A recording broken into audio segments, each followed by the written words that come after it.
आज हम ऐसे खौफनाक सच्चाई के बारे में बात करेंगे जो हमें याद दिलाती है कि एंजॉय कभी कभी जानलेवा हो सकता है। ये कहानी एक जॉन जोन्स की है जिन्होंने 2009 में नटी पटी गुफा में अपनी जान गंवा दी थी एक केव एक्सप्लोरर के चक्कर में। लेकिन लीगल स्टूडेंट होने के साथ उनको टाइम नहीं मिलता था कि वो अपना टाइम कहीं बाहर स्पेंड कर सके। लेकिन एक दिन की छुट्टी मिलने के कारण वो घर आया और उसने अपने परिवार दोस्तों के साथ ये डिसाइड किया कि वो एक यूटा की एक गुफा नटी पटी गुफा को एक्सप्लोर करने के लिए जाएंगे। 24 नवंबर 2009 में अपने दोस्तों के साथ केव को एक्सप्लोर करने के लिए निकलते हैं। नटी पटी गुफा यूटा अमेरिका में स्थित 1960 में खोजी गई है केव जिसकी लंबाई लगभग 1355 फीट है और गहराई 145 फीट है। और इस गुफा में जाने का सिर्फ एक ही रास्ता है और जिसकी चौड़ाई सिर्फ और सिर्फ 30 इंच है। ये गुफा जिसमें कई सारे खतरनाक टर्न और संकड़ी जगह है जहाँ से जाना एक नामुमकिन है और निकलना बहुत मुश्किल है। लेकिन इस गुफा में एक बर्ड कैनाल नाम की बहुत खतरनाक जगह है और जहाँ पे लगभग हर साल 5,000 लोग केव एक्सप्लोर के लिए जाते हैं। लेकिन 2009 में इस घटना के बाद इस गुफा को हमेशा के लिए बंद करना पड़ा। 24 नवंबर 2009 को रात 8 बजे जॉन अपने भाई और दोस्तों के साथ इस गुफा में जाता है। उन्होंने द बर्थ कैनाल नाम की एक जगह को पार करने का एक चैलेंज एक्सेप्ट किया। लेकिन बहुत सारे आगे टर्न आने और जॉन के गलत टर्न लेने से उसकी ज़िंदगी दांव पर लग गई। जॉन उसके दोस्त जैसे जैसे आगे बढ़ रहे थे उतना ही रास्ता संकरा और ख़तरनाक होता जा रहा था और वो उतना ही मौत के करीब जा रहा था। उसको लग रहा था कि वो द बर्थ कैनाल की ओर जा रहा है। लेकिन कुछ देर बाद उसको लग गया था कि उसने गलत टर्न ले लिया है।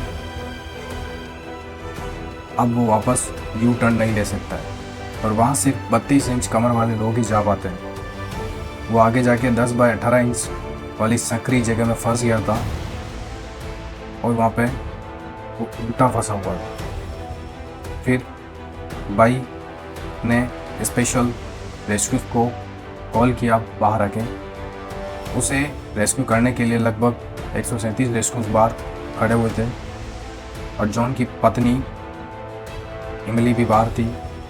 और उन 137 रेस्क्यू में पहली एक रेस्क्यू सूजी मटोला जो कि 5 फीट की हाइट पे थी और तो अंदर उसके पैर पे रस्सी बांध के भेजा गया और वो लगभग जॉन तक पहुंचने में लगभग 1 घंटा लग गया था।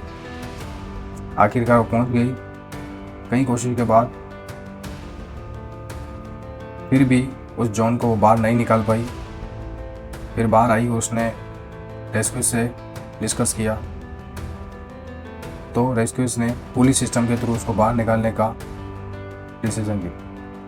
लेकिन यहाँ एक चैलेंजिंग ये था कि पुलिंग सिस्टम उस केव के अंदर लगाना बहुत मुश्किल था क्योंकि पुलिंग सिस्टम को लगाने के लिए वहाँ पे ड्रिलिंग करनी पड़ेगी और ड्रिलिंग से कुछ पत्थर कुछ कंक्रीट उस जॉन्स के ऊपर भी गिरेंगे और या हो सकता है वो केव बुरी तरीके से बंद भी हो सकती है। लेकिन उनके पास और कोई रास्ता नहीं था। जैसे तैसे उन्होंने ड्रिलिंग से पुलिंग सिस्टम लगाया और रेस्क्यूज को अंदर भेजा गया।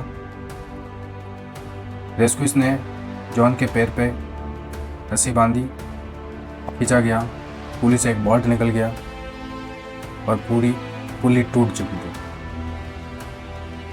अभी तक जॉन को अंदर फंसे लगभग 19 घंटे हो चुके थे जो कि एक ह्यूमन बॉडी की लिमिट से भी बाहर था। उल्टा फंसा हुआ था जिससे कि हार्ट को ब्लड पूरे बॉडी में भेजने के लिए ज़्यादा फोर्स करना पड़ रहा था। पूरा शरीर लगभग ठंडा हो चुका था। उसे कुछ पार्ट काम करना बंद कर दिए थे।